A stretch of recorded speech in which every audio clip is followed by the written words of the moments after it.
在楚乔传2的故事中，楚乔的军事才能完全不弱于宇文悦，尤其是擅长以少胜多。这次跟宇文悦一同处理大魏京都的叛乱，就是楚乔的一次强有力证明自己实力的时候。让我们话接上回，在楚乔下令之后，贺萧便立刻开始筹备了起来，让一队身披铠甲的士兵分成前后2排，架起了火箭，开始对着城门发射。随着一发发火箭的放出，城门瞬间被大火燃烧了起来。但此时的何谦依旧只是嘲讽楚乔：“秀丽王殿下，您是打算烧了我的城门吗？可是这点火可不够。”不过何谦话音刚落，一声巨响便贯彻了所有人的耳朵。只听城门处发生了巨大的爆炸，震得整个城墙都在猛烈的晃动，甚至连半边的城墙都被炸成了一片废墟。因为楚乔所用的根本就不是常规的火箭，而是捆绑了炸药的箭矢。贺萧下令放箭的声音再一次的响起，连续3次之后，城门处已经是一马平川了。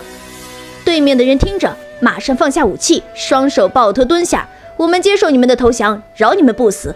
此时秀丽军的10位传令兵也策马上前，用着声阔气对何谦等人喊道。此时何谦是目瞪口呆，完全不知道自己这4万人是怎么输的，甚至还没打过一刀一箭，对面也只是放几个炮仗就把自己的城门炸开了。他也从未听说过这个世界上有这么可怕的炮仗。何谦自然是没有听过的，因为楚乔所用的本就是改良过的火药，威力自然是那些炮仗所不能比拟的。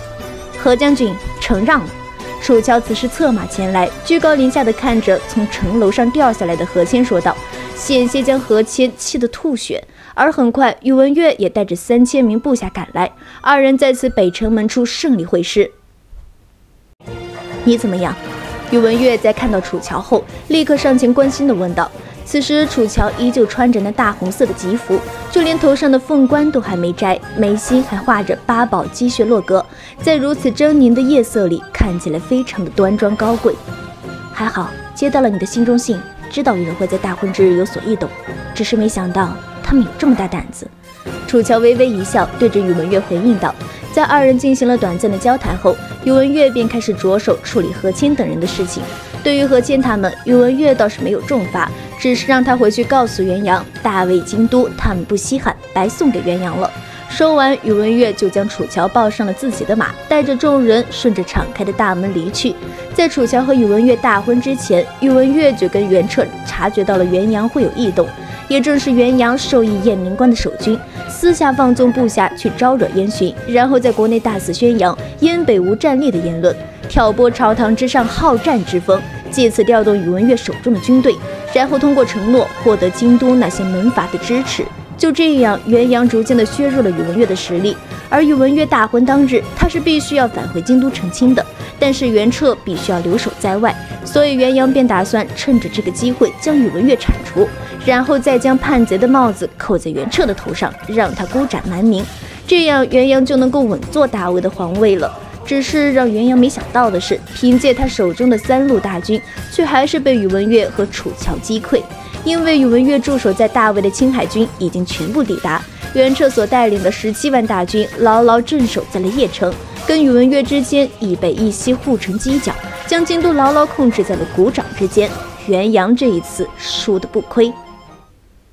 在楚乔传第2集的剧情中，随着大魏老皇帝的驾崩，袁彻和元阳的皇位之争正式拉开了序幕。而宇文悦果断放弃大魏京都，也有着一个很大的原因，因为此时的京都只是一块肥肉，谁能占据，成就的不是帝王之业，而是众矢之的。宇文悦和袁彻选择放弃大魏京都，是因为他们早就料到了，在老皇帝离世后，大魏各地的诸侯都会揭竿而起，人人都想要分一杯羹。占据京都的元阳本以为自己赢了，其实是输得很彻底。果然不出3日，各路的诸侯便纷纷开始了异动，率领兵马逼近京都，跟元阳打了起来。整个大魏此时完全陷入了一片内乱之中。而宇文悦和袁彻则是趁机开放了青海和东湖2处的边关，派出了大量军队开始镇守盘查，将大魏逃难的百姓尽数接收。对于这些难民的安放，宇文悦他们也早在3个月前就开始筹备了，所以并没有太过于慌乱。而就这样，经过了10多天的时间后，那些诸侯也被元阳打出了一股火气。因为本想要喝口汤，结果是一点便宜都占不到，元阳的兵力依旧远在他们之上，所以这些诸侯也开始眼巴巴地盼着袁彻出兵，打算在新主子面前博个忠君爱国的名声。又过了几日后，袁彻才正式的宣布出兵征讨叛臣元阳，并且在袁彻宣布出兵的当日下午，宇文悦便带着20万大军直奔大魏京都而去。就这样，已经酝酿了多年的双龙夺嫡之战，便在这春季之初展开了。这一次，元阳为了防止楚乔再用之前的手法去摧毁他们的城墙，所以放弃了城墙的保护，直接派出了大批军队在30里外设伏，跟袁彻和宇文悦进行野战。在双方军队碰面的一刹那，天际也被鲜血所染红，泥土之中也到处都是被鲜血浸泡的腥气。在看到大魏的士兵互相残杀的惨状后，楚乔其实也于心不忍，所以私下里他曾询问过宇文悦，一定要这样去做吗？而宇文悦也肯定地回答了一句：大魏的内战是无法避免的，元阳掌控权力太久了，不仅朝中的势力错综复杂，在军中还享有很高的声誉，让元阳心甘情愿奉袁彻为主根本不可能，只有用内战将他彻底击垮才行。其实在楚乔的心中还有一个很大的疑问，想要去问宇文悦，那就是老皇帝是否是真的死了？如果死的话，又是谁动的手？只不过还没等楚乔问出，宇文悦便看出了他心中的疑惑，将事情主动告诉了他。这一切其实也算天意了，因为御药房中的一位御医徇私舞弊，私自的进了一批毒药，加上老皇帝那几天病情一直反复，偷偷吩咐了御医更换了药方，又害怕朝野中知道他的病情加重，并未对外宣扬。就这样，恰巧的是那批毒药之中就有一味是老皇帝必吃的东西，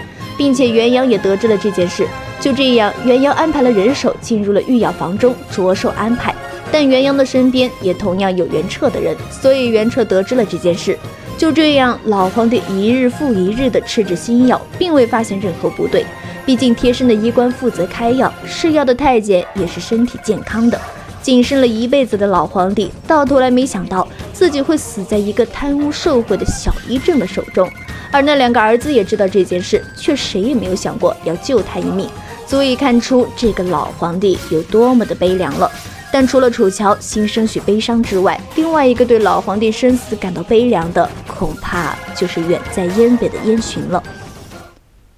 在《楚乔传》的剧情中，燕巡一生最大的心愿就是亲手杀了老皇帝，为自己的父母亲人报仇。但没想到老皇帝竟然死得这么离谱。那么老皇帝身死后，燕巡还会继续入侵大魏吗？话接上回，元阳跟宇文悦之间的战争已经持续了2天2夜，两人几乎是一刻都没有停歇，各种的战术频出。因为两人都是当时的1等帅才，实力也是相当的，在硬碰硬之下，并没有人能够占据明显的便宜。当时的所有人都知道，这是一场皇权争夺战，胜利者会直接问鼎天下，而失败者则是会死无葬身之地，即便是那些随从也无法幸免。所以双方并没有任何人退缩，死在战场之上也好过之后被诛9族。在第3天的清晨，宇文悦一身戎装坐在了将台之上，开始宣布了他们的最后一战。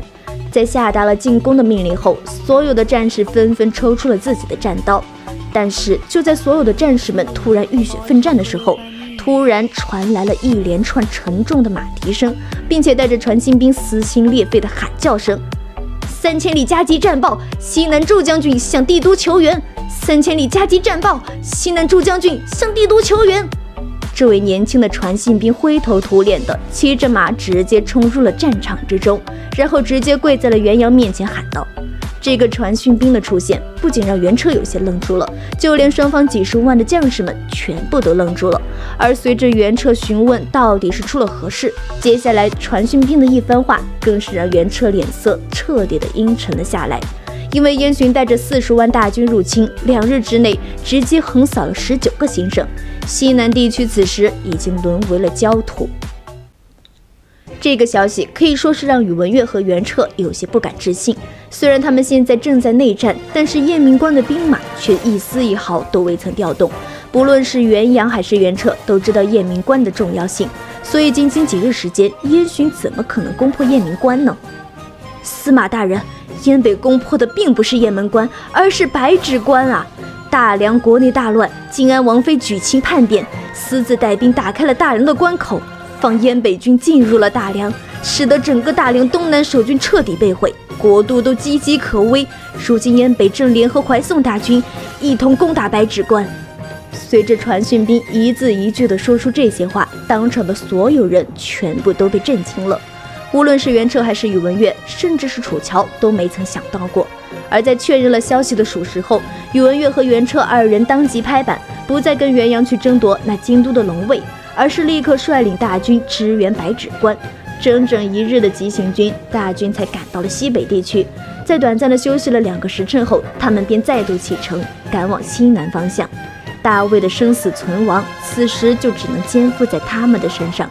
如果让燕训继续率兵肆无忌惮的进攻，那么无论是元阳还是袁彻，谁坐上皇位也保不住这个大魏了。这一次袁彻率兵进入西南，形势可以说十分的危急，稍有不慎就会陷入万劫不复的境地。